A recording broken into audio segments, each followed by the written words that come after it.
Caution. It is important that you consult a physician and a trainer or coach before you begin. You should have a medical checkup before starting any exercise program.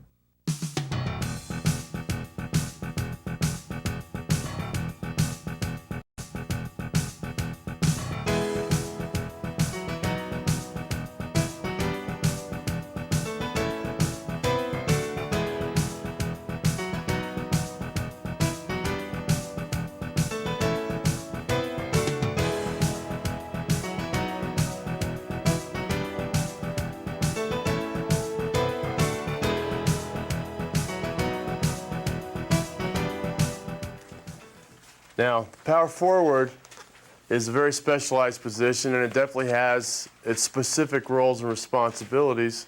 And it's essential that a power forward understands what those roles are. Probably the most unselfish player on the floor has to be the point guard. We've discussed that. Probably the second most unselfish player on the court is the power forward. A great power forward thinks rebound first, shot second. And actually, rebound first, defense second, shot third. Power forward will average double figures, usually in the low numbers to mid-teens, but they want to rebound. They live for rebounding. That's what they care about. That's what their love is, and they like to be intimidating. Here's a general description of a power forward. Big and strong, often referred to as an enforcer. Aggressive and rugged player. Contact is like candy to them. They want to rebound and defend first and shoot second. They're not concerned about statistics.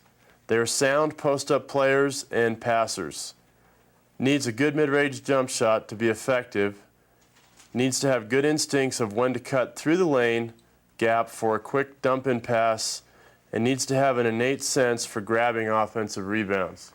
We're talking about a quick cut-in pass. Center might be here. You see this happen a lot. The ball might be up here. Here's the power forward. Sometimes this guy turns his head, doesn't look. Boom, right here, automatic post up, or you have to have the ability to go high post so you can dump a pass in or hit an open jump shot if it's available. All those things are important for a power forward.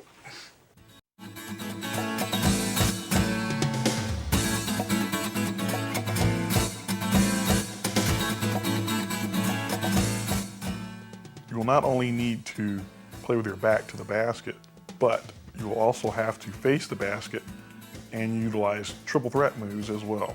From time to time, you're going to have to break the defender down by using moves off the dribble. Number one, needs to be a low post threat. It's not going to be your primary low post player most of the time, but power forward definitely needs to be a low post threat. Should have a variety of moves, and typically when we're talking about a low post threat, you're down in the blocks, you're going to play with your back to the basket. That's what a low post threat does. They have the ability to play with their back to the basket. A power forward can be a scorer and a go-to guy. Not typically their role, but they need to have low post moves. So if they're called to center gets in foul trouble, they've got the ability to be there, fight for that position, and take control of the game down the stretch. No one's going to win games consistently down the stretch unless they have scoring in this area from some big guys. Just will not happen consistently. Needs to be a great offensive rebounder. This is what they thrive on right here. They look for the opportunity to rebound the ball. A few of the great power forwards in the game today. Karl Malone is considered a power forward. He has a good mid-range jump shot. He's good in the post when he wants to go down there, and he's a great rebounder. David Robinson now has Tim Duncan with him. Duncan's more of a true center. Robinson is a tremendous power forward. Does a great job with it.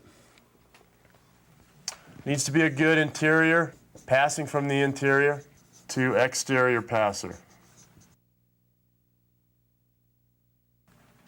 Needs to be able to score on quick hits from out of bounds plays. Now, why is this the case? because a lot of your under the basket, out of bounds plays are going to have a 5 here, a 4 here, or vice versa.